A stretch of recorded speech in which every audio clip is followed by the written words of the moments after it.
बदनसीब बाप और बेटे की दिल को छू लेने वाली कहानी। एक शादीशुदा जोड़ा अपना सेकंड हनीमून मनाने के लिए क्रूज टूर पर गए। इस दौरान वे अपने बच्चों को घर पर ही छोड़ गए थे। बदनसीबी से खराब और बहुत ही तूफानी मौसम के कारण क्रूज शिप डूबने लगे। सभी लोगों की तरह वे दोनों भी अपनी जान बचाने के लिए लाइफबोट एरिया की तरफ दौड़े, लेकिन वहाँ भी सिर्फ एक ही व्यक्ति के लिए जगह बची हुई थी। अपनी पत्नी को डूबती शिप पर छोड़ आदमी लाइफ बोट में बैठ गया। पत्नी उसी डूबती शिप पर खड़ी अपने पति को दूर जाते हुए देख रही थी। वो चिल्लाकर अपने पति से बोली। इस कहानी को यही विराम देते हुए शिक्षक ने अपने सभी विद्यार्थियों को पूछा, क्या कोई अंदाज़ा लगा सकता है पत्नी ने पति से क्या कहा होगा? ज़्यादातर विद्यार्थियों का एक समान उत्तर था। उन्होंने कहा, पत्नी बोली होगी कि मैंने तुमसे इतना प्यार किया और तुम मुझे इस तरह छोड़कर जा रहे हो। मैं तुमसे नफरत करती हूँ। शिक्षक की नज़र एक साथ बैठे विद्यार्थी पर पड़ी। शिक्षक ने उसे जाकर यह सवाल पूछा। विद्यार्थी बोला, मुझे लगता है वह बोली होगी हमारे बच्चों का ध्यान रखना। शिक्षक को आश्चर्य हुआ। उन्होंने विद्यार्थी से पूछा, क्या तुमने यह कहानी पहले भी सुनी है? विद्यार्थी ने सर हिलाया और बोला, नहीं, लेकिन बीमारी की वजह से दम तोड़ते हुए मेरी माँ ने यही शब्द आखिर में मेरे पिता से कहे थे। शिक्षक ने उस विद्यार्थी को सही जवाब देने के लिए शाबाशी दी। कहानी को आगे बढ़ाते हुए शिक्षक ने कहा, क्रूज शिप डूब गई और साथ में पत्नी भी।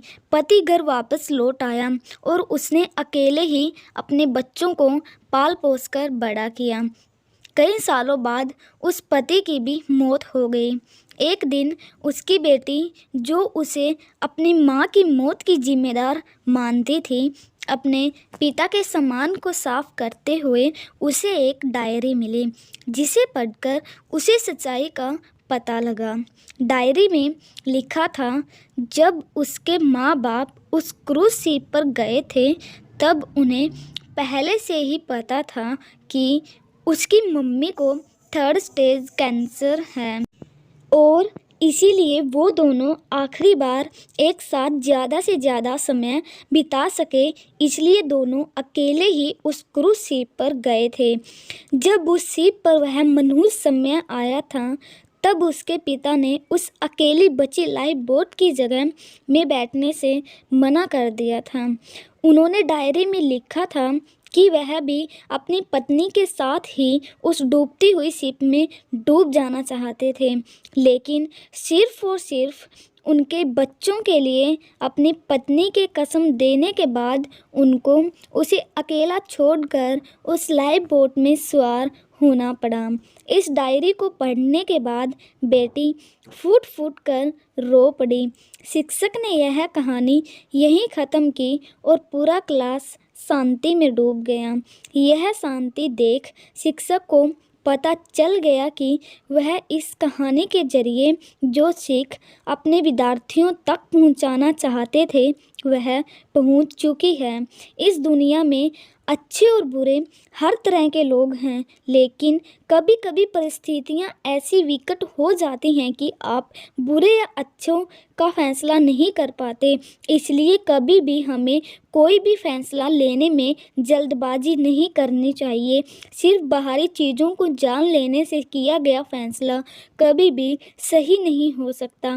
बिना किसी जांच पड़ताल के और बिना दूसरों का पॉइंट ऑफ व्यू समझे फैसला करना छोड़ दीजिए। वह जो होटल में आपके खाने का बिल भरते हैं इसलिए नहीं क्योंकि उन्हें अपने पैसों का घमंड है, बल्कि इसलिए कि वह आपको पैसों से ज़्यादा अहमियत देते हैं। वह जो हमेशा आपकी मदद करने के लिए तैयार रहते हैं इसलिए नहीं क्योंकि उन्हें आपसे कुछ चाहिए, बल्कि इसलिए क्योंकि वह आप में एक अच्छा दोस्त देखते हैं। वह जो आपको हमेशा मैसेजेस करते हैं इसलिए नहीं क्योंकि उनके पास करने के लिए कुछ और नहीं है बल्कि इसलिए क्योंकि वह आपको बहुत याद करते हैं।